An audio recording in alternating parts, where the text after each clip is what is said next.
आदाब, नमस्कार। मेरा नाम है मोनी सनवर और आप देख रहे हैं मुंसिफ टीवी की खास पेशकश बेबाक मुंसिफ। इंडिया अलायंस की बैठक के बाद कुछ नाराजगी की खबरें सामने आ रही हैं। नीतीश कुमार का अचानक भड़क जाना और पीएम पद को लेकर मल्लिकार्जुन खड़गे के नाम को लेकर भी नीतीश लालू के ऐतराज की खबरें सामने आई हैं। इसके अलावा vice president of India Jagdeep Dhankhar की मिमिक्री का मामला मुल्क में गरमाया हुआ है। सरकार इसको भद्दा मजाक बता रही है, जबकि कांग्रेस का कहना है कि ये संसद के बाहर हुआ है, इसको इतना तूल देने की जरूरत नहीं है। बात तेलंगाना की करें तो सूबे की नई सरकार ने असेंबली में व्हाइट पेपर जारी किया है, जिसमें बताया जा रहा है कि सरकार पर कितना कर्ज है और कितनी देनदारी है। इस पर और कई दूसरे मुद्दे पर आज की चर्चा होगी और इस चर्चा में शामिल होने के लिए बीजेपी के सीनियर लीडर टीआर श्रीनिवास साहब हमारे साथ मौजूद हैं। आपका इस्तकबाल है श्रीनिवास साहब। जबकि कांग्रेस का पक्ष रखने के लिए हमारे साथ कांग्रेस लीडर और स्पोक पर्सन मोहम्मद शहाबुद्दीन हमारे साथ हैं। आपका भी इस्तकबाल है शहाबुद्दीन साहब। और बीएसपी लीडर और स्पोक पर्सन अबरार हुसैन आज़ाद हमारे साथ हैं। अबरार साहब, आपका भी इस्तकबाल है। सबसे पहले मैं शहाबुद्दीन साहब के पास आना चाहूँगा। शहाबुद्दीन साहब, अगर हम बात करें पूरी तरीके से आपके इंडिया गठबंधन की और इंडिया अलायंस की, कल मीटिंग होती है और मीटिंग में कहीं ना कहीं नीतीश कुमार की नाराज़गी की खबरें सामने आ रही हैं।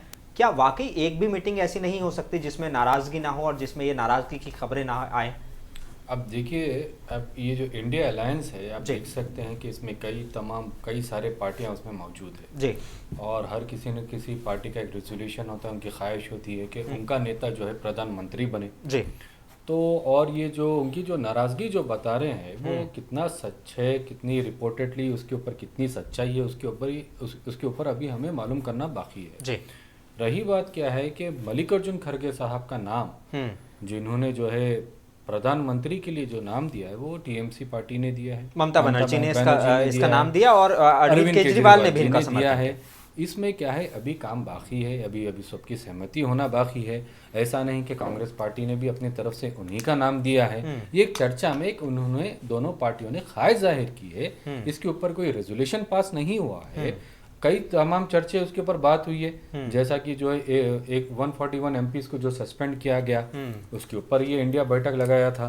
फिर उसके बाद जो है सस्पेंशन के ऊपर जो नेशन वाइड प्रोटेस्ट करना है 22 तारीख को, उसके ऊपर बात की गई थी। फिर उसके बाद स्टेट लेवल के ऊपर सीटों के बंटवारे, इसके ऊपर चर्चा हुई थी। ये बीच अदर जो है ये चर्चा जो है, ये जो प्रधानमंत्री की जो है ये बातचीत होने वाली नहीं थी जी। अब इसमें हुआ क्या, अरविंद केजरीवाल ने और ममता बनर्जी ने अपनी ख्वाहिश जाहिर की कि मल्लिकार्जुन खड़गे प्रधानमंत्री होना चाहिए। अब उनकी ख्वाहिश के ऊपर कोई अगर नाराज होता है तो उसके ऊपर हम कुछ नहीं कर सकते।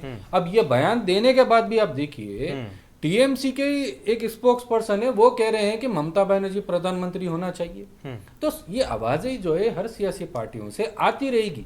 इसको हम सब जो है इंडिया अलायंस के तमाम जो गठबंधन के जितने पार्टी से इसे नजरअंदाज कर आगे का जो विजन है, जो आगे का जो रूट मैप उनको जो तय करना है, नरेंद्र मोदी की हुकूमत को खत्म करने के लिए, बीजेपी की हुकूमत खत्म करने के लिए ये लोग किसी भी पद के सैक्रिफाइस करने के लिए तैयार है। लेकिन मेरा सवाल इसी से जुड़ा था शहाबुद्दीन साहब कि अगर हम बात करें कि जिस तरह की, क्योंकि चाहे वो पटना में बैठक हो, चाहे वो मुंबई में बैठक हो, चाहे वो दिल्ली में बैठक हो, कहीं ना कहीं कोई ना कोई नाराज़ बताया जा रहा है। लेकिन अगर आप वाकई जो है आपस में समन्वय नहीं बना पाएंगे, किस तरह से फिर आप इसको लेकर देखेंगे? क्योंकि आप बीजेपी एक दावा करती है, उनका दावा सीधा तौर पर ये होता है कि भाई हम जो है अपने आप में उतनी सीटें लाने के लिए सक्षम हैं कि हम जो है सरकार बना लें, लेकिन हमारा जो एनडीए अलायंस है हम उनके नेताओं को भी इज्जत देते हैं। ये वाला एक मामला है। देखिए, उनकी कितनी इज्जत देते हैं वो तमाम लोगों ने मध्य प्रदेश के इंतखाबात के बाद, राजस्थान के इंतखाबात के बाद हम पूरे हिंदुस्तान ने देख लिया। बीजेपी ने कैसे जो है लीडर को चुना, कैसे चीफ मिनिस्टर बनाए, कैसे सीनियर चीफ मिनिस्टर्स को जो है नीचे ढकल दिए, नीचे से लेकर आके ऊपर किसी को बना दिए। बीजेपी वाले कांग्रेस पार्टी और इंडिया अलायंस पार्टनर्स के ऊपर तनकीद ना ही करे तो बेहतर होगा। क्योंकि मैं ये बात बताना चाह रहा हूँ, इंडिया अलायंस बनी क्यों? मुल्क की जमहूरियत को बचाने के लिए, कोई प्रधानमंत्री बनाने के लिए, उनकी ख्वाहिश के लिए नहीं। क्योंकि कांग्रेस पार्टी आपको भी मालूम है सिंगल लार्जेस्ट पार्टी बनने वाली है और वो ताकत रखती है। माजी में भी क्या है, अपने प्रधानमंत्री बनाए हैं कांग्रेस पार्टी ने, तो जाहिर सी बात है कांग्रेस पार्टी को लीड करना जो है ये बात ये सच है, ये करनी भी चाहिए कांग्रेस पार्टी को। अब इसके पेश नजर किसी को नाराजगी हो रही है, मैं समझता हूँ कि ऊपर के लेवल पे ये बहुत से बहुत जो है बहुत जल्द से जल्द सॉर्ट आउट हो जाएगा। BR श्रीनिवास साहब, बात अब आपसे सवाल सीधा तौर पर है अगर इंडिया गठबंधन, वो तो कह रहे हैं कि भाई हमें जो है किसी भी तरीके से भाजपा को हराना है और उसके लिए हम पद का लालच रखे नहीं बैठे हैं, और अगर कुछ है भी गड़बड़ तो हम तो उसको सुधार लेंगे और एकजुट होकर जो है वो बीजेपी के खिलाफ लड़ेंगे, क्योंकि कहीं ना कहीं संविधान खतरे में है। वाकई संविधान खतरे में है? और क्या आपके वाकई एनडीए गठबंधन में सब कुछ ठीक है? बी आर श्रीनिवास साहब। मनीष अनवर साहब, बहुत बहुत शुक्रिया ये खास डिबेट के लिए। आज हमारे बहुत अच्छे दोस्त कांग्रेस से जिन्होंने अभी उन्होंने अपनी शाहबुद्दीन साहब उन्होंने पॉइंट्स रखे हैं। अंजाम फिल्म का एक गाना याद आ रहा है मेरे को, शाहरुख खान जी का एक लाइन, मैं रोऊं या हंसूं, करूं मैं क्या करूं। अब प्रॉब्लम ये है, ये इंडिया गठबंधन अगर आप पूरी तरह उसको एनालाइज करें जी, सब ने अपने अपने फर्स्ट लेवल के जो अगर चेस बोर्ड में हम बोले वो एक फर्स्ट मूव चल दिया है। एनालाइज कीजिए आप, बहुत अच्छी तरह एनालाइज कीजिए। इंडिया गठबंधन बोलती है भाई कांग्रेस अगर सामने अगर आती है तो वो सुसाइड है, क्योंकि इस डेटा 2019 का मौजूद है। 175 सीटों पे जब डायरेक्ट मुकाबला हुआ, मैं बार बार बोलता हूँ बीजेपी और कांग्रेस का बार बार बोलता हूँ, उसमें 15 ही सीट कांग्रेस लेके जाती है, बाकी हम लेके जाते हैं 175 में अक्रॉस इंडिया जी। और ये this is the weakest link, Congress is the weakest link. और वेस्ट बंगाल, केरला, तमिलनाडु, पंजाब, उत्तर प्रदेश, मध्य प्रदेश, राजस्थान, छत्तीसगढ़, झारखंड, आंध्रा में तो साफ है, कर्नाटक में हमारे 21 जितने हमारे मेंबर ऑफ पार्लियामेंट हैं, क्या यहाँ पे ला सकती है आप बताइए, क्योंकि इसी यहाँ से सबसे ज्यादा आपको एमपी चुन के आते हैं। और दूसरा, ये जो इंडिया गठबंधन है, अगर आप वैसे ईस्ट से देखें, Mamata Banerjee family party, Lalu family party, Nitish का तो कोई, वो कल को एनडीए में एक पैर इधर एक पैर कर रखते हैं। और केजरीवाल जी तो उनका मजबूरी है यहाँ जुड़ना, क्योंकि उनका पूरा पार्टी फंसा हुआ लिकर स्कैम में। और रही बात हमारे बाकी साउथ के पार्टी, तमिलनाडु में आप जानते हैं DMK is a family party, और बाकी आपका सीपीएम तो सीपीआई तो आपको ज़्यादा सीट्स का एडजस्टमेंट तो नहीं कर सकता। और रही बात हमारे कांग्रेस के मित्र ने बोला भाई हम ख़त्म करना चाहते हैं, डेटा के साथ, फैक्ट्स के साथ। जब आपका एजेंडा क्या है यहाँ पे, जब एजेंडा की बात आती है तो आप बोलते हैं कि फासिस्ट है, ये हैं वो हैं, मगर जनता को तो ये पुरानी कहानी हो चुकी है। जैसे हम बोलते हैं ना, ग्रामाफोन रिकॉर्ड पे सुई वहीं उड़की है, तो वही कब तक सुनेंगे। अगला कुछ देखिए, गारंटीज चाहिए, गारंटीज जो ग्राउंड लेवल पे काम हो, वो हो रहा है। और ये मैं फिर बोलता हूँ, पिछले आपके डिबेट में बोल चुका, विंध्यास के ऊपर जितने भी बड़े बड़े स्टेट्स हैं, हम कामयाब हुए हैं कि हमने गारंटी पे काम किया और लोगों ने हमारे पर विश्वास किया, वो जो प्रचंड बहुमत लेके आए। और आखिरी में जो सिलेक्शन ऑफ पीपल और मुख्यमंत्रियों की ये बात कर रहे थे, मैं अभी भी बोलता हूँ भाई, कांग्रेस की तरह हमारी पार्टी नहीं, हमारा कार्डर बेस्ड पार्टी है, जहाँ पे एक कार्यकर्ता बूथ लेवल का भी ऊपर उठने का पूरा चांस है टिल मुख्यमंत्री लेवल तक। ये हमारी पार्टी की खासियत है और ये हमारी पार्टी की कॉन्स्टिट्यूशन है। अबरार हुसैन आज़ाद साहब, ठीक है, इंडिया अलायंस, एनडीए अलायंस, सबकी चीज़ें ठीक हैं, लेकिन आप कहाँ हैं इसमें? सवाल तो आप पर भी बनता है। देखिए, हम इंडिया अलायंस का हिस्सा भी नहीं है, हम यूपीए का हिस्सा भी नहीं है। हम अपनी एक शनाख्त के साथ, अपनी पहचान के साथ अपने मुकाम पे मौजूद हैं। कौन से शनाख्त? वही तो सवाल है। वो शनाख्त के लिए तो आपको जद्दोजहद करनी पड़ रही है। बहुजन समाज पार्टी ये पिछड़े तबकों की, SC ST BC माइनॉरिटी की एक मुश्तरका आवाज़ है और ये पूरे हिंदुस्तान में अपना विंग रखती है। इसके तमाम रियासतों में इसकी जमात है, इसके जो है ना कार्यकर्ता मौजूद हैं। देखिए, वक्तिया अप एंड डाउन तो हमेशा सूरज चांद को भी जो है ना गहन लगता है। ऐसा सियासी तौर पर अभी हम कमज़ोर हैं, लेकिन आगे आने वाले वक्तों में हम अपना मुकाम दोबारा हासिल करने में कामयाब रहेंगे। लेकिन अगर बात हम कांग्रेस के अध्यक्ष की करें, मल्लिकार्जुन खड़गे साहब आज भी बयान में अपने बोले नहीं, अगर जो है मैं जो हूँ एक SC और ST समाज से आता हूँ, और यही बात को सोचकर ममता बनर्जी और अरविंद केजरीवाल ने कहा कि भाई एक SC समाज का भी एक नेतृत्व मिलना चाहिए, और इसलिए उनको जो है कहा गया। तो क्या फिर वो तो पूरी तरीके से अपने पक्ष में लेके जा रहे हैं। आपका पक्ष कहाँ है? आप कह रहे हैं कि नहीं जी हम ये इंडिया अलायंस एक खिचड़ी है जिसमें 28 पार्टियां मौजूद है हिंदुस्तान की, और सबसे जो लीडिंग जो जमात है जो उसकी कमज़ोरी की वजह से हर कोई अपनी अपनी आवाज़ बुलंद कर रहे हैं। अगर ऐसा ही अलायंस देखा जाए यूपीए का, जहाँ पे बीजेपी पार्टी एक मजबूत होने की वजह से बाकी पार्टियों की उतनी आवाज़ें नहीं आती। अब रही बात, उन्होंने अपना प्रस्ताव रखा, अपनी तरफ से एक प्रपोजल रखा ममता बनर्जी ने और केजरीवाल ने, तो वो उनकी अपनी एक इंटरनल एक राय है। और रही बात उसको जिस तरह से खड़गे साहब ने जिस तरह से उसको डिनाई किया और जिस तरह से उसका जो मैनेज किया, वो एक बड़ी बड़ी सियासी मतलब कैपेबिलिटी की बात है।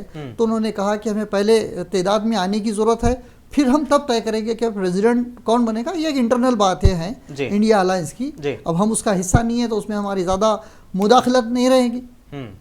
ठीक है शहाबुद्दीन साहब, अब मैं कुछ आंकड़े आपके सामने रखना चाहता हूं और कुछ बयान भी मैं आपको बताना चाहता हूं। मैं उसके दम पे ये समझने की कोशिश कर रहा हूं आपसे कि कैसे जो है कांग्रेस को लीड करने देना चाहिए।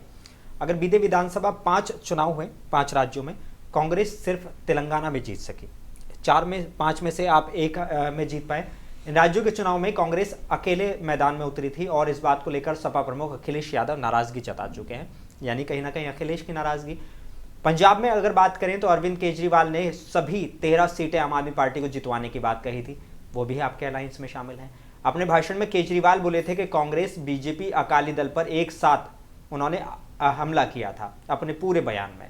इंडिया के सहयोगियों की ये जो मतभेद है इंडिया गठबंधन की बैठक में भी दिखा है। स्टालिन ने विधानसभा चुनाव में कांग्रेस के अकेले लड़ने पर नाराजगी जताई, तो इधर से साउथ से भी आपके लिए जो है ये नाराजगी आ गई। स्टालिन ने कहा कि कांग्रेस को इंडिया बैनर के तले चुनावी मैदान में उतरना चाहिए था। स्टालिन ने इस बैठक में भी केजरीवाल से भी मुलाकात की थी। तो मुझे थोड़ा सा समझाइए कि ठीक है ये सारी चीज़ें हो रही हैं, लेकिन इन मामलों को लेकर आप किस तरह से वो समझेंगे? देखिए, अब ये जो ग्राउंड में जब इलेक्शन होता है तो उसके जो है पस मंज़र अगर आप देखेंगे तो वहाँ के जो चीज़ें कुछ अलग नज़र आती है। ठीक है, जैसा जैसा कि राजस्थान है। अब राजस्थान में जब इलेक्शन लड़ रहे थे जी, तो वहाँ पर अरविंद केजरीवाल का क्या काम, वहाँ पर स्टालिन का क्या काम, वहाँ नीतीश कुमार का क्या काम। मैं एक बात बता रहा हूँ, राजस्थान में हमारी खुद की हुकूमत थी और मध्य प्रदेश में भी हम जो है माजी में अच्छे नंबर लेके आए थे। और वहाँ पर इन लोगों का क्या काम, उनकी कितनी जो है वहाँ पर जो है ग्राउंड में उनका जो है जड़ें मजबूत हैं, वो भी तो हमें देखना चाहिए। और रही बात क्या, साउथ में जो हम जो जीत के आए हैं, अब यहाँ पर हमने किससे अलायंस किया? हमने तो यहाँ पर अपने दम पे लड़ा। तो बात क्या है, एक माजी का भी रिकॉर्ड होता है। माजी में कांग्रेस पार्टी ने ये स्टेटें जीती थी, उसके बाद आई सेकंड पोजीशन। तो जब सेकंड पोजीशन अगर जो स्टेटों में आई है तो जाहिर सी बात है प्रिंसिपल अपोजिशन पार्टी वही होगी वहां पर। अब उसके ऊपर तनकीद करना कि तमाम सबको लेके चले, आप चलो वेस्ट बंगाल में जाके लड़ रहे हैं और वहां पर जो है टीएमसी का साथ नहीं दे रहे, जब ये सवाल उठता है। पंजाब में जाके लड़ रहे हैं, आम आदमी पार्टी के साथ नहीं मिल रहे हैं, जब बात होती है।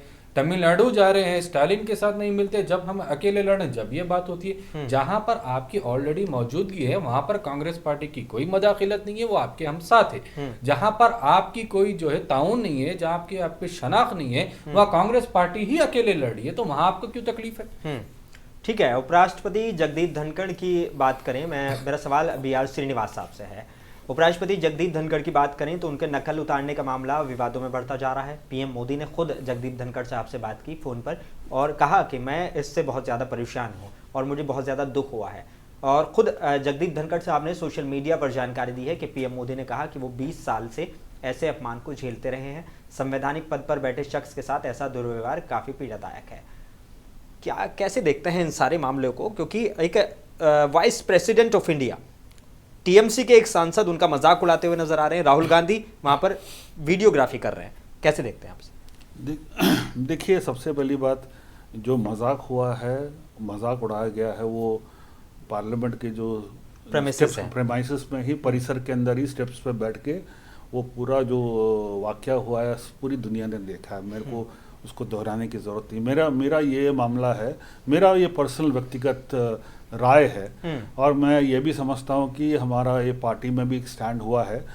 ये देखिए, एक कॉन्स्टिट्यूशनल पोस्ट की गरिमा होती है और उस गरिमा को मद्देनज़र रखते हुए आपकी जो भी आपकी डिसेंट है, वो डिसेंट को आप एटलीस्ट कॉन्स्टिट्यूशनल मेथड और जो आपका अंदर कुछ भी हो आपको करना चाहिए। अब देखिए क्या होता है, ये सब क्यों हुआ, और जाके आपको सिक्योरिटी ब्रीच का जब बोल दिया गया है, लोकसभा जब में हुई है कि स्पीकर साहब ने संज्ञान लेते हुए उसका इंक्वायरी स्टार्ट कर दी है। अगर जब इंक्वायरी होता है तो उसका टाइम लगता है, पूरी कड़ी को जोड़ा जाता है और उससे एक रिपोर्ट टेबल साहब उनकी चर्चा सिर्फ तो दो, हो सकती है। मैं आपके पास शाहबुद्दीन साहब, उनकी सिर्फ दो मांगे थी कि पीएम मोदी आकर बयान दे और अमित शाह आकर बयान दे।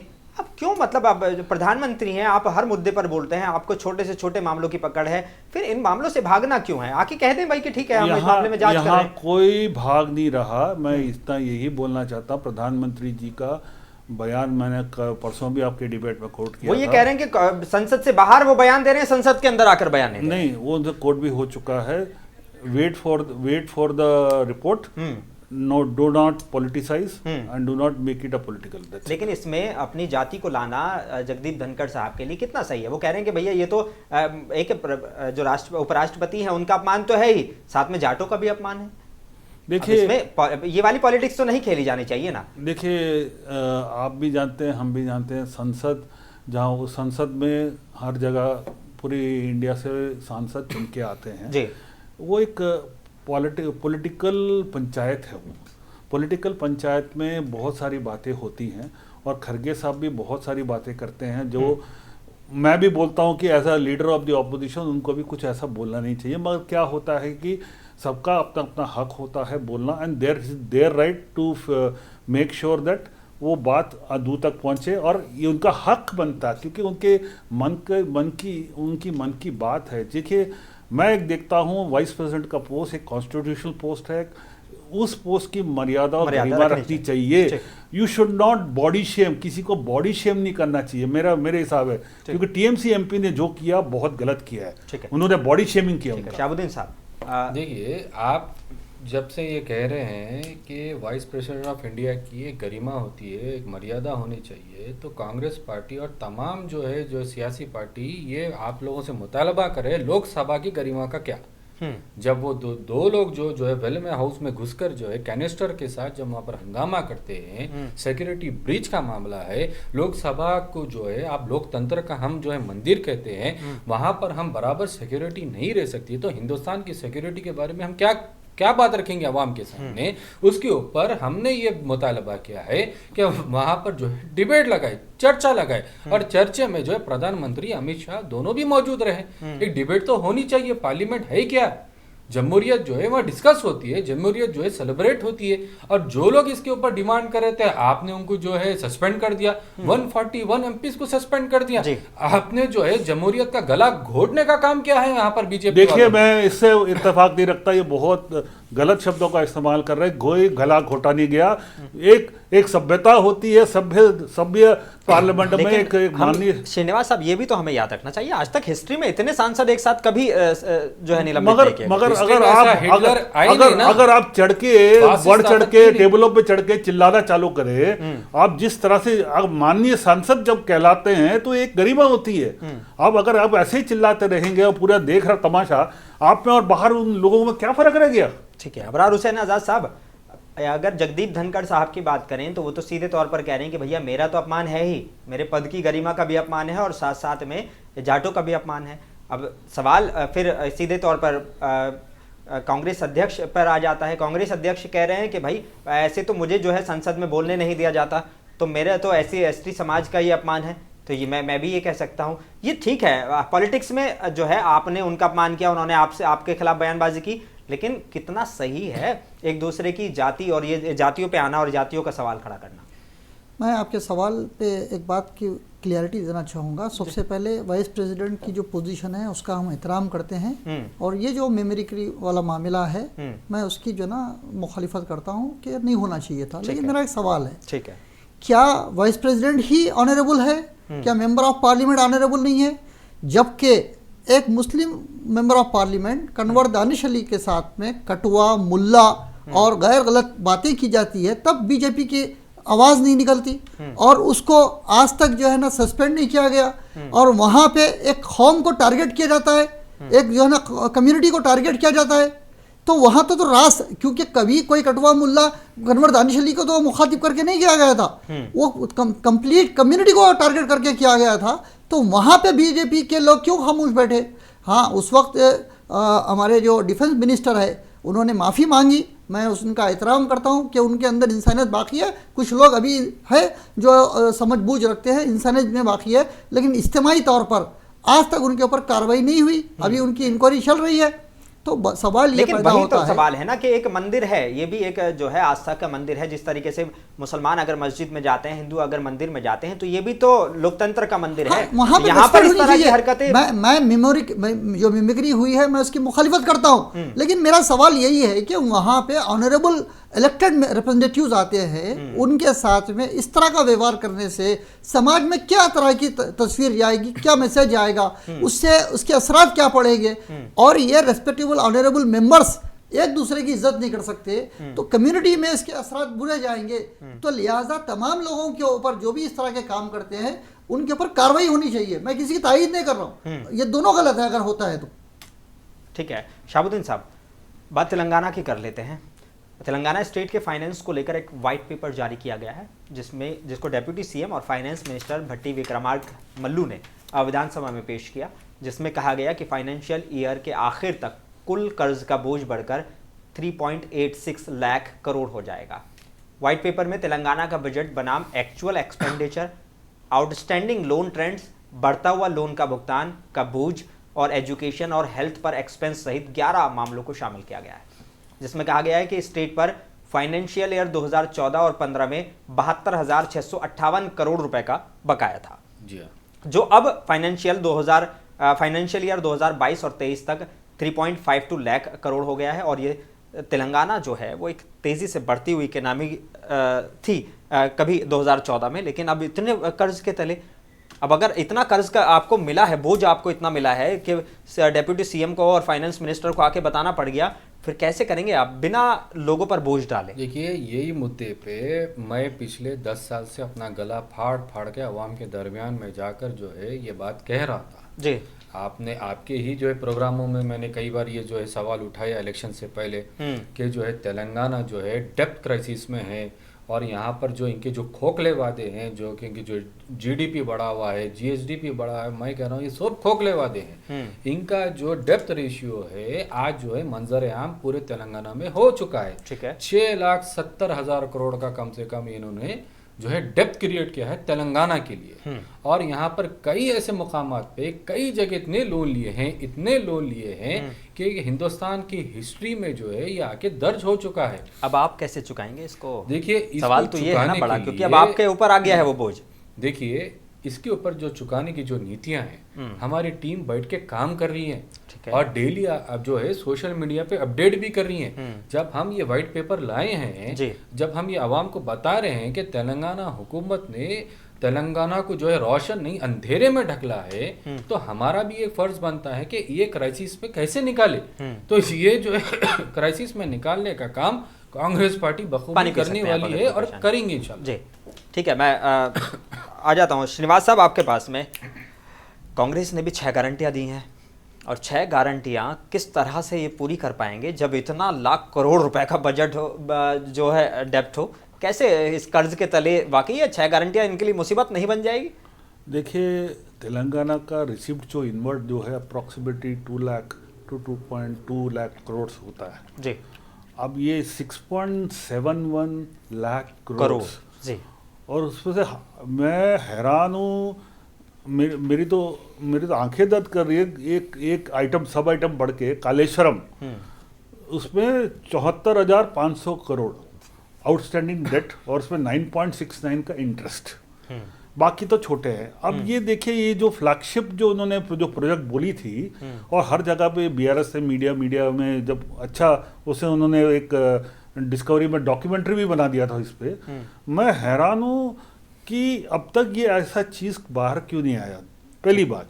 और दूसरा, मैं समझता हूँ कि अब जो सरकार जो अभी है गवर्नमेंट में तेलंगाना में कांग्रेस की, मैं उनसे एक ही सजेशन है, जैसा रिस्पॉन्सिबल ऑपोजिशन, आप आप सेंटर के साथ काम करिए और सेंटर के साथ पूरा हेल्प लीजिए और एक अच्छा फेडरल जो स्ट्रक्चर है आप उसको एक एग्जाम्पल खड़ा कर सकते हैं और टीआरएस बीआरएस को बता सकते हैं कि भाई आप भी काम कर सकते हैं। हम भले ही पॉलिटिकल एडवर्सरी हैं, हमारी आइडियोलॉजी डिफरेंट है, मगर देश के लिए अगर तेलंगाना तरक्की करता है तो देश भी तरक्की करेगा। वो मिसाल कायम कर सकते हैं। अब सब कुछ आप पे है और मोदी जी ने ओपनली बोला है कि तेलंगाना में हम हर चीज़ हम हेल्प करेंगे, कुछ भी हो। ममता बनर्जी पीएम मोदी से मिलती हैं, आरोप लगाती हैं कि उनका जो है जितना उनको पैसा मिलना था केंद्र की तरफ से वही नहीं दिया गया। आप कह रहे हैं कि तेलंगाना को भी सपोर्ट ले लेना चाहिए, तो ये वाकई आप अपोजिशन के साथ सच में सपोर्ट करेंगे? देखिए अपोजिशन, देखिए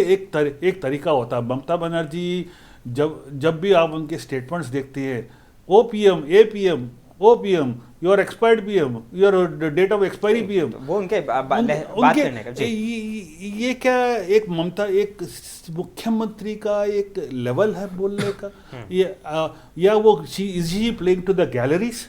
वो देखिए, एक अगर आप सीरियस हैं हमारे साथ काम करने के लिए, हमने कभी ना नहीं बोला। ठीक है, एक तरीके से आइए, हम बैठते हैं साथ में और प्रॉब्लम सुलझाते हैं। साहब मेरा एक सवाल आपसे है, एक मिनट जी। ये जो डेप्थ रेशियो जो तेलंगाना पे जो पड़ा है 6,70,000 करोड़ का जो लोन जो है तेलंगाना हुकूमत ने लिया है, मैं ये सवाल पूछना चाहता हूँ, क्या बीजेपी की मदद के बगैर, प्राइम मिनिस्टर की मदद के बगैर ये लोन मिले हैं क्या? जैसा कि कालेश्वरम प्रोजेक्ट की आपने बात की है, कालेश्वरम प्रोजेक्ट में 50% लोन जो है LIC नाबार्ड जैसे जो है जब तक prime minister PM office sign नहीं करता वो लोन सैंक्शन होता नहीं है। तो मैं ये कहना कि सिर्फ जो है ये हिस्सा जो है केसीआर के ऊपर ढकलना मेरे हिसाब से ये सही नहीं है। इसमें बराबर का जो है, इसमें जो ये कांड में जो मुलविस है वो मोदी साहब। गलत। देखिए, सबसे पहली बात क्या होता है, ये फाइनेंशियल फिस्कल प्रूडेंस कहते हैं उसको, एक शब्द है जी। जब अगर फिस्कल प्रूडेंस पे आपको काम करना है, आपको सेंटर के साथ काम करना ही पड़ेगा। मगर जिस तरह से बीआरएस की सरकार चली यहाँ पे, हम ही ग्रेट है, बाकी चाय कम पानी ज्यादा, वो डायलॉग जो कहते हैं ना एक फिल्मों में आता है, वही चला यहाँ पे। अगर ये 10 साल अगर इन्होंने हमारे साथ उन्होंने टकरार की, अगर टकरार का जो रास्ता अपनाया, अगर वो टकरार का रास्ता अगर नहीं गलत नहीं है, हमें को कंप्लीट करने दीजिए। गलत, ये गलत है, ये गलत है। ये टकरार की रास्ता अपनाया था है कि ये लोन क्या प्रधानमंत्री की मंजूरी दी गई? देखिए, एक बात बताता हूँ, यहाँ पे 4 कैटेगरीज है। Government guaranteed loans raised by SPVs, government even state government guarantee loans which are raised by SPV serviced by them, यहाँ local non guaranteed loans which are raised by serviced by SPV corporation institutions, ये सब कहाँ के हैं? ये सब तेलंगाना के हैं। ये हम तो यहाँ बैठे नहीं। LIC ने क्या पैसे नहीं दिए?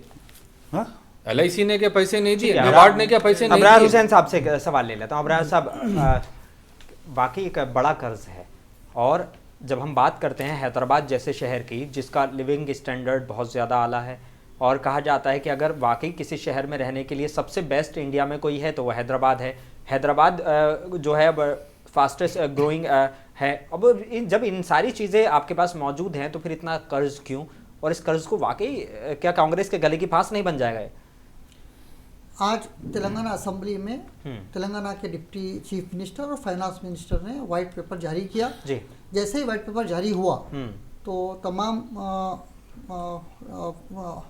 जो असेंबली की पार्टियों के जिम्मेदार थे, जिसमें खास करके अकबरुद्दीन अवैसी साहब ने ये सवाल उठाया कि अभी ये टेबल पे दिया गया है और इस पे हमें डिबेट करने की बात की जा रही है कि हमको कम से कम 1 घंटे का या एटलीस्ट 40 मिनट का वक्फा देना चाहिए, ताकि हम ये 42 सफ़ों का जो आपने जो व्हाइट पेपर जारी किया है वो, ताकि हम उसको पढ़ सकें, उस पर स्टडी कर सकें। ठीक है। फिर इसके बाद में अकबरुद्दीन अवैसी ने बहुत ही तफसीली तौर पे डिटेल एक्सप्लेनेशन दिया, और बहुत सारी जगहों पर जहाँ पे वो जैसे कि GDP पे और दीगर चीज़ों पर उन्होंने indirectly TRS party BRS party को थपका है, लेकिन साथ ही साथ उन्होंने कहीं ना कहीं ये सवाल किया कि क्या इस डेवलपमेंट में ये जो कर्जे लिए गए थे, हाँ ये क्योंकि वो कहीं वो TRS पार्टी BRS पार्टी के साथ रह चुके हैं साबिक में, वो देखिए वो अलायंस में साथ में नहीं थे लेकिन बाहर से सपोर्ट कर रहे थे, तो कहीं ना कहीं वो भी उसके हिस्सेदार बनते हैं। तो उन्होंने इसको बहुत ज़्यादा एक्सप्लेन करने की कोशिश की, बहुत अच्छे से प्रेजेंटेशन किया।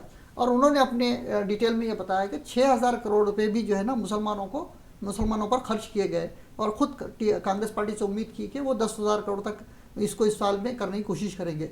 ऑल टुगेदर यहाँ पे बात ये आती है कि ये जो डिबेट्स हुआ है, जो खर्च हुआ है, ये खर्च जो हुआ है ये इनडायरेक्टली जो है ना स्टेट पे बड़ा बर्डन है। अभी जो रेवेन्यू जनरेट होगा वो बहुत सारा रेवेन्यू इंटरेस्ट की शक्ल में जाएगा। अब जबकि कांग्रेस पार्टी ने बगैर किसी, जैसे कि अभी शहाबुद्दीन साहब ने कहा कि मैं पिछले 10 साल से चिल्ला रहा था, पुकार रहा था, बता रहा था कि डिफिशिएंट बजट में टीआरएस पार्टी बीआरएस पार्टी जा रही है, तो फिर आपने अपने रेवंत रेड्डी को नहीं बताया कि 6 गारंटीज, हम क्या इक्वलेशंस पर हम ये गारंटीज की कमिटमेंट कर रहे हैं। अगरचे मिसाल के तौर पर अगर हम फ्री आरटीसी करते हैं तो फ्री आरटीसी की वजह से जो आरटीसी का जो फ्यूल चलेगा, एम्प्लॉयज़ की सैलरीज आएंगे, ये जो है addition to the state government पड़ेगा। अभी उसका इनडायरेक्टली देखो उसका साइड इफेक्ट्स भी हुए कि ऑटो ड्राइवर्स जो सेल्फ एम्प्लॉय थे वो लोग बेरोजगार हो रहे हैं, उनके ऑटो में कोई बैठ रहा नहीं। तो इस तरह के स्कीमात के ज़रिए एक तो फाइनेंशियल स्टेटस पहले से स्टेट की ख़राब है, और 5 लाख करोड़ से ज़्यादा 6,71 करोड़ का 70 करोड़ का जो है ना डेबिटेशन बजट आपकी स्टेट का है, ये खुद आप जान रहे हैं। फिर उसके बावजूद आपका अल्टीमेट पावर में आना मकसद था क्या? नहीं, इसको फुलफिल करना मकसद था। ये क्या 15 लाख वाली बात जैसी है 6 गारंटियाँ? क्योंकि देखिए अगर इनकम स्टेट की इनकम नहीं रहेंगी और अभी फर्दर खर्च लेने की सिचुएशन भी नहीं है क्योंकि पहले से ज़्यादा खर्च ऑलरेडी लिया गया है, तो फिर इसको 6 गारंटियों को कैसा कमिट करेंगे? तो ऑल टुगेदर ये है कि आँख में जो है ना धूल झोंकने के बराबर या सुनहरे सपने दिखाने के बराबर या हथेली में जन्नत दिखाने वाली बराबर वाली 6 स्कीमात है या क्या है? अब रही बात अकबरुद्दीन अवैसी साहब ने ये बताया कि टिमरीज एक अच्छा स्कूल चल रहा है, इसको और डेवलप करना चाहिए। 3,068 करोड़ का इसमें अब तक का बजट खर्च हुआ, क्या इसकी एडिटिंग हुई है? इतनी बड़ी ऑर्गेनाइजेशन जहाँ पे 3,000 करोड़ रुपीस 3,068 करोड़ रुपीस खर्च हो रहे हैं, वहाँ की आज तक एडिटिंग नहीं है। वहाँ पे जो रिक्रूटमेंट हो रहा है वो पूरा जो है ना अनप्रोफेशनल लोगों को रिक्रूट किया जा रहा है। जो लोग रिटायर डिपार्टमेंट से आए हुए हैं उनको टिमरीज में लिया जा रहा है।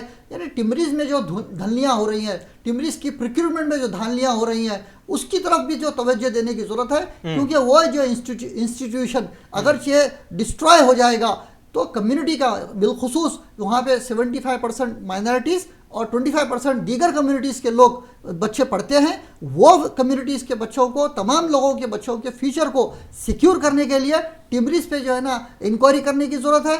और ख़ासकर अकबरुद्दीन अवैसी साहब ने बहुत ही खुलासे से कहा कि अगर हुकूमत चाहती है कि वो इंक्वायरी करे, कमीशन बिठाए या सिटिंग जज से इंक्वायरी करे तो हम उसका साथ देंगे।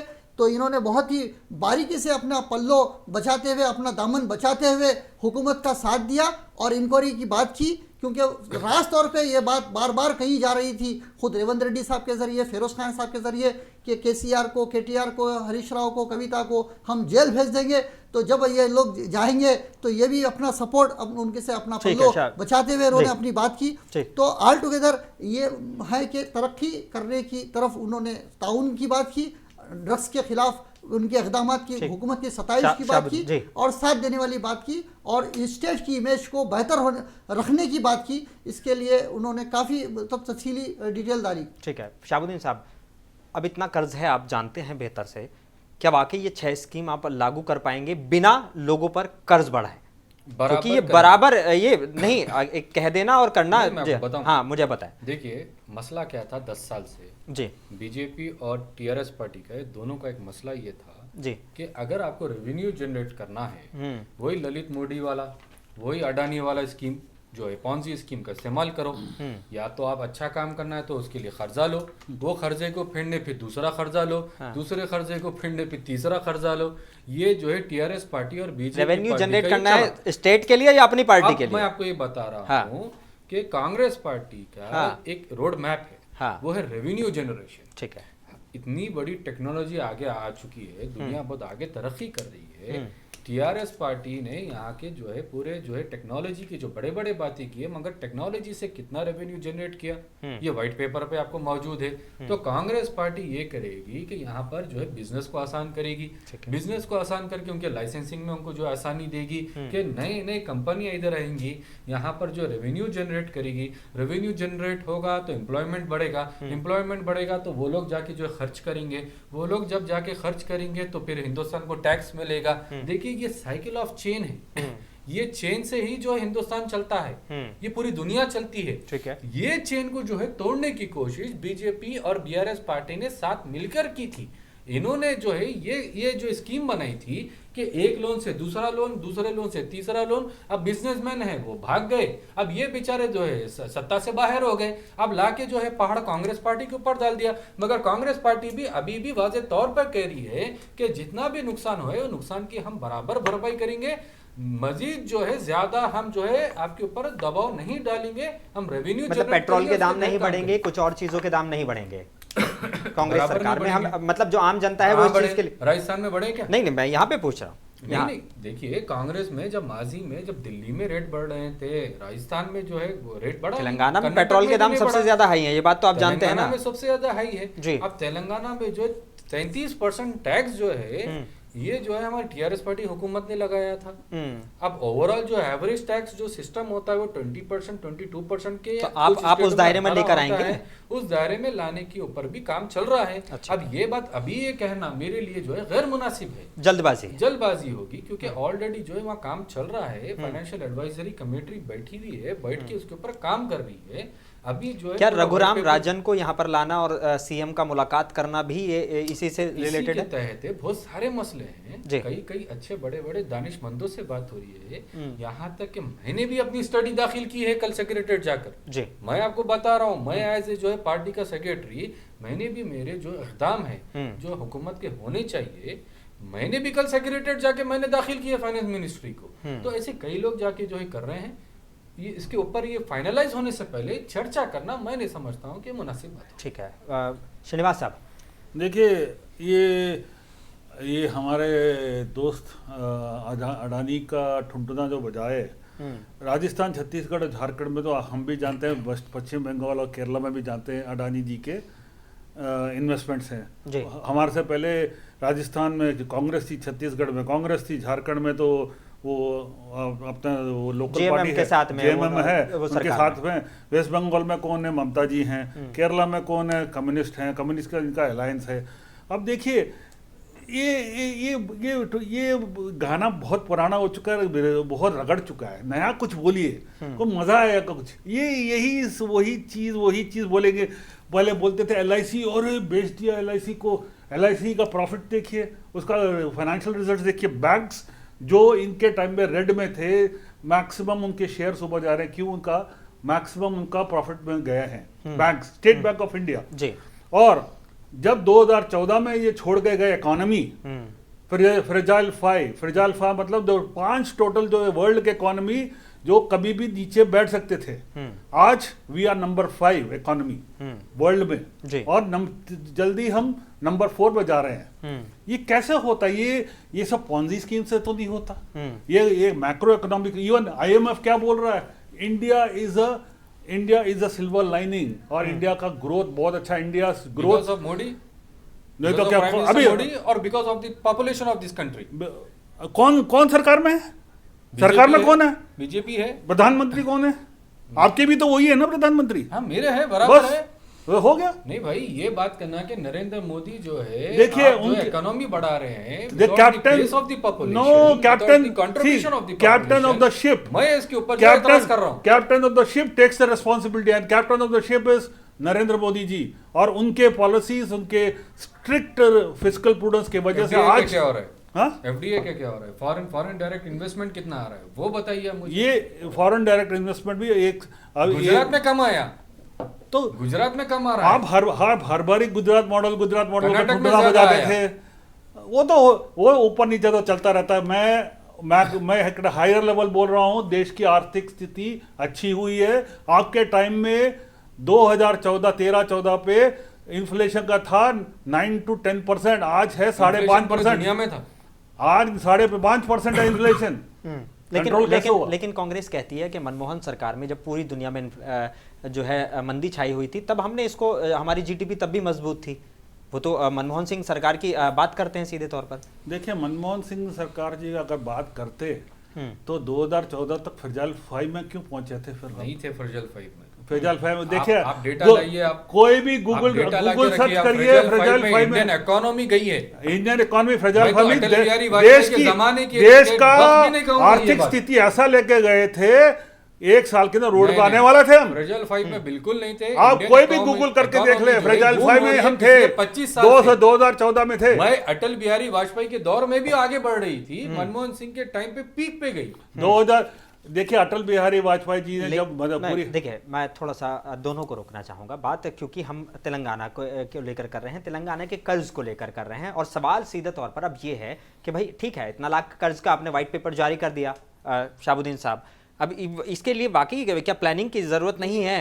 पहले बुला के टीआरएस वालों से पूछिए जी, ये जो बड़े बड़े वादे कर रहे थे 10 साल से, हमने ये दिया, हमने वो दिया, हमने जीडीपी हमारा 10% है ऑल ओवर इंडिया। वो तो कह रहे हैं कि हमने, वो तो कह रहे हैं कि हमने माइनॉरिटी के लिए भी इतने 1000 करोड़ रुपए खर्च किए। अभी हमारे अबरार हुसैन आजाद साहब कर रहे थे कि हमने माइनॉरिटी के लिए इतने खर्च किए हैं। क्या वाकई आप भी अब व्हाइट पेपर में अकबरुद्दीन अवैसी का जो स्टेटमेंट है आज असेंबली में, मैं उसको कोट करते हुए मैंने बात की कि उन्होंने उसको एक्सप्लेन किया कि हमने 6000 करोड़ तक का माइनॉरिटीज के लिए। लेकिन क्या वाकई जमीन पे उतरा? ये भी तो सवाल है ना कि वाकई अगर 6000 करोड़ माइनॉरिटी के लिए दिए गए हैं तो क्या वाकई उनका उससे विकास हुआ है शहाबुद्दीन साहब? अरे तो मैं ये पूछ रहा हूँ ना भाई जी, मुसलमान जो है कांग्रेस पार्टी की हुकूमत में वो मुसलमान थे, टीआरएस पार्टी के ज़ेर क़यादत में जो है मुसलमान पसमानदा मुसलमान हो गए। इसकी वजह क्या है? 5000 6000 करोड़ 10,000 करोड़ आपने मुसलमानों पे खर्चा किए हैं, फिर आप जाके देखिए हर सतह पर मुसलमान नीचे जा रहा है इकोनॉमिकली। अब आपकी सरकार क्या कर रही है? कांग्रेस पार्टी इसके ऊपर बहुत सारे इकदाम उठा रही है। आपको माइनॉरिटी डिक्लेरेशन आपके सामने रखा है, ठीक है, माइनॉरिटी डिक्लेरेशन बिल्कुल हमारे सामने है। क्या वाकई अब ये मुसलमानों से बीआरएस पार्टी ने नाइंसाफी की है, उसी की वजह से मुसलमानों ने बड़ा तबका मुसलमानों का बीआरएस के खिलाफ वोट किया, और अब एक उम्मीद के साथ और एक आस है कि भाई इन्होंने ये बेहतर करेंगे, और फिर 6 गारंटियों पे भी भरोसा किया, और दूसरा माइनॉरिटी वेलफेयर पर भी ये बेहतर काम करेंगे, क्योंकि केसीआर साहब ने डायरेक्टली इनडायरेक्टली माइनॉरिटीज़ को डायरेक्ट अटैक किया। वो पहले तो खुद मिनिस्टर ऑफ माइनॉरिटी वेलफेयर बन गए जो किसी को दस्तयाब नहीं होते। उसके बाद एक ऐसे आदमी को माइनॉरिटी वेलफेयर की मिनिस्ट्री दी जो माइनॉरिटी वेलफेयर से उसका कोई ताल्लुक ही नहीं है, यानी 9.5 साल माइनॉरिटी वेलफेयर को उन्होंने अपाहिज बनाकर रख दिया। देखिए अभी और अभी व्हाइट पेपर जो जारी किया गया है उसमें जो आंकड़े दिए गए हैं, सीजीए के आंकड़े, आरबीआई के आंकड़े और स्टेट फाइनेंस रिपोर्ट के आंकड़े मैच नहीं हो रहे। इसकी भी शिकायत असेंबली से गूंज रही थी, तो फिर बाद में रेवंत रेड्डी साहब ने इसका क्लेरिफिकेशन देते हुए कहा कि हमने जहां से फीजेबल रहा वहां से लिया, लेकिन आंकड़े तो एक होना चाहिए, तो किसी भी एक बेस को आप रखना चाहिए, रख करके उसी पे अपनी रिपोर्ट देना चाहिए, और अभी उसको करके पब्लिकली पब्लिक डोमेन में उसको लाना चाहिए। क्या आप आरबीआई को फॉलो करिए या फाइनेंशियल रिपोर्ट को फॉलो कीजिए या तो सीजीआई को फॉलो कीजिए, किसी एक को फॉलो कीजिए आप। ठीक है, आप उनका जवाब देना चाहें तो दे सकते हैं। मैं भी आपसे एक सवाल जी, कैग भी जो है, जो सीएजी की जो रिपोर्ट आप बात कर रहे हैं, वो भी एक अथॉरिटी है। नहीं, मैं इनकार नहीं कर रहा हूँ, मैं ये बता रहा हूँ कि देखिए आरबीआई नहीं, मैं किसी से इनकार नहीं कर रहा हूँ, क्योंकि जो अकाउंट की जो फिगर्स हैं वो मिसमैच हो रहे हैं। क्योंकि देखिए जितना भी असेंबली में जो डिबेट चला है उसमें क्लियरली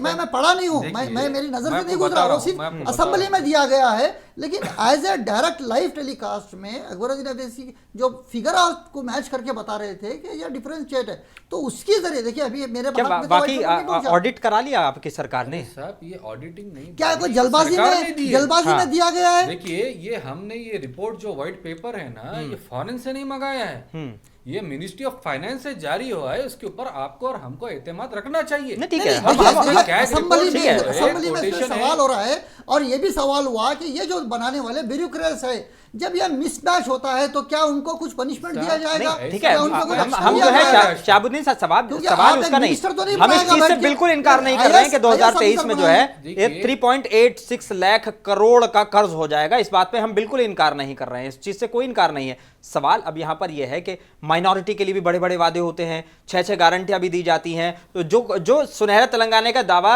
जो है बीआरएस सरकार कर रही थी और जन्नत में वो कह रहे थे हथेली पे जन्नत दिखाने वाली बात हो रही थी, वही आपने भी किया है। कर्नाटक में हुआ क्या ऐसा? जी देखिए, नहीं, हम अच्छी उम्मीद रख रहे हैं, हम मौजूदा हुकूमत से उम्मीद रखते हैं कि वो बेहतर करेगी। नहीं, मैं अबरार साहब यही सवाल है मेरा। हुकूमत कुछ चलने दीजिए जी, अभी एक महीना नहीं हुआ है हमें इख्तियार में आपके जी, हमने जो है 2 गारंटियों को जो है लागू कर दी है। ठीक है, आगे भी वक्त दीजिए, आप देखिए, पूरा टाइम दीजिए, पूरा वक्त देखिए, उसके बाद कांग्रेस पार्टी नहीं दे रही है तो आप यकीनन जो है तंकीद करिए, आप कटघरे में मुझे खड़ा कीजिए, मुझसे जब सवाल पूछिए।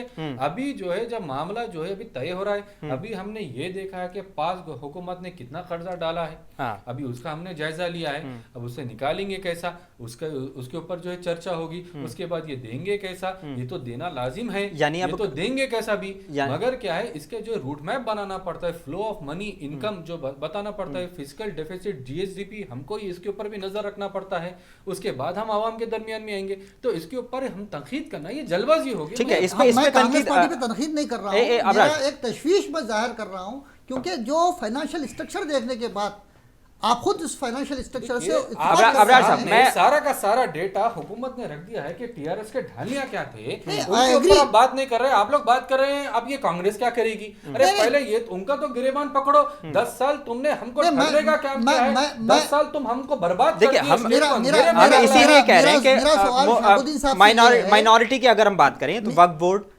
हज कमीशन, ये ऐसे डिपार्टमेंट हैं आपके पास में जिनसे अगर वाकई आप पैसा कमाना चाहें तो बहुत पैसा कमाया जा सकता है। जितनी वक्फ बोर्ड के पास लैंड है उसके जो किराया आता है वो लाखों करोड़ों में होता है, लेकिन कहीं ना कहीं हुकूमत की नहीं है, वो हुकूमत की असर नहीं है, वक्फ बोर्ड जो है ना हुकूमत की नहीं है, लेकिन माइनॉरिटी के लिए कुछ नहीं किया जा रहा है। वो सवाल, वही सवाल, ऑटोनोमस बॉडी है, वक्फ बोर्ड एक ऑटोनोमस बॉडी है, और वक्फ की जो जायदादें हैं वो खालिस मुसलमानों की है, उनका सही इस्तेमाल करके उनका से रेवेन्यू जनरेट करके मुसलमानों को डायरेक्ट बेनिफिशियल बनाया जा सकता है। ठीक है, नहीं देखिए, इसके ऊपर एक ऑलरेडी जैसा कि आप लोग को जानकारी होगी, 3 दिन जो है कबल जो है कमेटी बिठाई गई, ठीक है, कि वक्फ के अराजी जो है कितने कब्जा हो गए हैं, ठीक है, और क्या मसले हैं। बीआरएस के कई विधायकों पर आरोप हैं कि उन्होंने जो है सीधे तौर पर पहले कांग्रेस के दौर में भी कब्जे हुई है, ऐसा नहीं है कि हर दौर में कब्जे हुए हैं। क्या वाकई इसकी जांच कराएंगे? अब वाकई जांच होगी। हमने ये बात कही थी पहले भी, माजी में भी, कांग्रेस जो है इलेक्शन से पहले हमने ये बात किया था कि हम जांच करवाएंगे और पूरी जमीन जहाँ कब्जे हुए उनके ऊपर हम जो है इंक्वायरी बैठाएंगे, इंक्वायरी बिठा के उसे कैसे वापस लाना है उसके ऊपर भी रूट मैप लीगल सेल से भी एडवाइस लेंगे, और ये काम बहुत जल्द होने वाला है, आप लोग इत्मीनान रखिए। कांग्रेस पार्टी आपको श्रीनिवास साहब, हम बात कर्ज को लेकर कर रहे थे, क्या वाकई बीआरएस इसके लिए जिम्मेदार नहीं है? ठीक है, कांग्रेस को तो अब कर्ज वाला स्टेट मिला है, लेकिन बीआरएस की भी तो जिम्मेदारी बनती है ना कि उन्होंने लोन पर लोन लिए, लेकिन कोई जवाबदेही नहीं। देखिए, निर्मला सीतारमण जी बहुत बारी जब भी मीटिंग हुआ है केटीआर साहब के साथ जी, मैंने खुद उनके स्टेटमेंट्स भी पढ़े हैं ट्विटर पे जी, और जो उनके प्रेस कॉन्फ्रेंसेस भी देखे मैंने, उन्होंने बहुत बार बोला भाई wide it is a duty of the state to work with the centre for physical prudence. ये फिजिकल प्रूडेंस हर किसी को आना चाहिए, हर स्टेट को आना चाहिए। अगर मैं ऑन अनबाइस्ड ओपिनियन के हिसाब से बोलूँ, ठीक है, अब उनका क्या पॉलिटिकल स्टैंड रहा हर बारी कि ये हमें सपोर्ट नहीं करते, ये क्या कवर फायर था कि ये सब छुपाने का? जैसा शहाबुद्दीन साहब कह रहे थे, बिना सपोर्ट के क्या वाकई लोन मिल गए? देखिए, आपको 2 चीज़ें हैं यहाँ पे, गवर्नमेंट ऑफ इंडिया से लोन, आपका टैक्सेशन पे जो आप टैक्स देते हैं उसका जो आपको बाकायदा आपको इंस्टॉलमेंट मिलता है। तीसरा जो आप ये उठा रहे हैं ये बाकी जो फाइनेंशियल इंस्टीट्यूशन से, you can always talk to the, आप खुद स्टेट्स बात करते हैं, नेगोशिएट करते हैं। गैप कितना है सब लोन गैप सेंटर ने जो स्टेट के लिए रखा है? 57,000 करोड़ का गैप रखा है। उसके ऊपर जब 6 लाख तक जा रहा है, तो मैं ये सवाल पूछना चाह रहा हूँ कि जो है इंडिया की हुकूमत ने, जो है प्राइम मिनिस्टर मोदी ने, क्या इसके ऊपर साइन नहीं किया? देखिए, first of all her state के लिए गैप रखा है ना। ये 4 कैटेगरी के जो लोन्स हैं, मैंने आपको बोला, आपने जो पहला कैटेगरी का आपने 3,89,000 का जो बोला है, वो FRBM वो आपका फिस्कल प्रूडेंस में, बाकी ये 3 लोन जो हैं ये अपने स्टेट के गारंटीज पे उठाए हैं।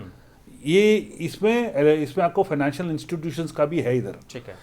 आप ये बोले कि हर बार ये अगर सपोर्ट नहीं मिला, सपोर्ट नहीं मिला, मैं भी ये बोल सकता हूँ, एक मिनट, यूपीए के टाइम पे भी, वक्त की कमी है, जल्दी से आप। हाँ, यूपीए के टाइम में भी बैंकिंग लोन्स आपको, अगर शहाबुद्दीन साहब का अगर मैं वही रूट लूँ, आपको ड्यू प्रोसेस लिया गया था, नहीं लिया गया था, क्यों एनपीएस बढ़े, वो भी एक सवाल निशान निकलता है। कहीं ना कहीं बीआरएस गवर्नमेंट पर भी इस पे सवाल होना चाहिए। ये बीआरएस गवर्नमेंट, ये जो अभी इलेक्टेड रिप्रेजेंटेटिव्स है, वो उन पे है, the onus lies on them to respond. वो इस पे कार्रवाई करेंगे या नहीं करेंगे। ठीक है, आप कुछ कह रहे थे, हम चंद लफ्जों में बात। श्रीनिवास साहब बीजेपी के जो प्रवक्ता हैं, वो बता रहे हैं कि भाई ये जो लोन्स वगैरह हैं, देखिए ये लोन्स वगैरह बीजेपी के थपकने से, यानी कि उनकी अप्रूवल से ही हुए हैं, क्योंकि टीआरएस, बीआरएस और बीजेपी कोई अलग नहीं है।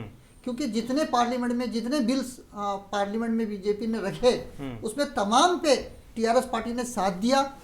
और जब उन्होंने WWF आखिरी हिस्सों में जो एक तीसरी जमात जो उठ रही थी कांग्रेस कर्नाटक के इलेक्शन के बाद में, उसको डराने के लिए या उनको होने के लिए वो लोग बैक स्टेप भी लिए बीजेपी ने। और ये गलत स्टैंड है, ये तो जुमला है। ये थोड़ा सा दूसरी तरफ पहुंच जाएंगे। अपना साहब, वक्त की कमी है। शहाबुद्दीन साहब, बस लास्ट सवाल है और मैं बहुत चंद लफ्जों में आपका इसके जवाब चाह रहा हूँ। क्या वाकई वो जो केंद्र के साथ रोना बीआरएस कर रहा है कि हमें सपोर्ट नहीं मिला, ये नहीं हुआ, क्या वाकई आप केंद्र के साथ एक समन्वय बनाकर चलेंगे? साहब 2-3 महीने मिलना है तो क्या है, उसमें क्या मसला है? 2-3 महीने अच्छा मिलके रह लेंगे। अच्छा, बाद में केंद्र में आपकी बाद में केंद्र में हमारी सरकार आएगी, जब हम जो है हमारी डबल इंजन की सरकार देखिए आप। डबल इंजन की सरकार वो भी कहते हैं। नहीं, हमारी डबल इंजन की सरकार देखिए। ख्वाब देखना अच्छा है, मगर दिन में नहीं। ठीक है। अगर बात तेलंगाना के कर्जे की करें, तो कहीं ना कहीं तेलंगाना का कर्ज जो है वो आम आदमी जो तेलंगाना में रहने वाले हैं उनके लिए परेशानियों का सबब जरूर बन सकता है। क्योंकि अभी तक जो बीआरएस की सरकार थी, उन्होंने कहीं ना कहीं ये वादे किए थे और ये दावे करे थे कि हर पर कैपिटा इनकम बहुत ज़्यादा बढ़ी हुई है, हैदराबाद जो है वो एक फास्टेस्ट ग्रोइंग सिटी है और रहने के लिए सबसे बेस्ट जगह है। लेकिन कहीं ना कहीं तेलंगाना वासियों को इस कर्ज से परेशान होना चाहिए। लेकिन कांग्रेस दावा कर रही है कि और कर्ज जो है वो लोगों पर नहीं डाला जाएगा, किसी भी तरीके से जो है टैक्स नहीं बढ़ाया जाएगा, ये कांग्रेस का दावा है। व्हाइट पेपर जारी कर उन्होंने अपनी परेशानी तो बता दी है, लेकिन इस परेशानी से निकलने के लिए कांग्रेस क्या कर रही है, ये भी आने वाले, जैसे शहाबुद्दीन साहब कह रहे थे, आने वाले चंद दिनों में ये भी क्लियर हो जाएगा। उनको काम करने का वक्त दे देना चाहिए। फिलहाल अपने मेज़बान मोनिस अनवर और हमारे सभी साथी और आप सभी का शुक्रिया जुड़ने के लिए। सभी को दीजिए इजाज़त। आप बने रहिए मुंसिफ टीवी के साथ।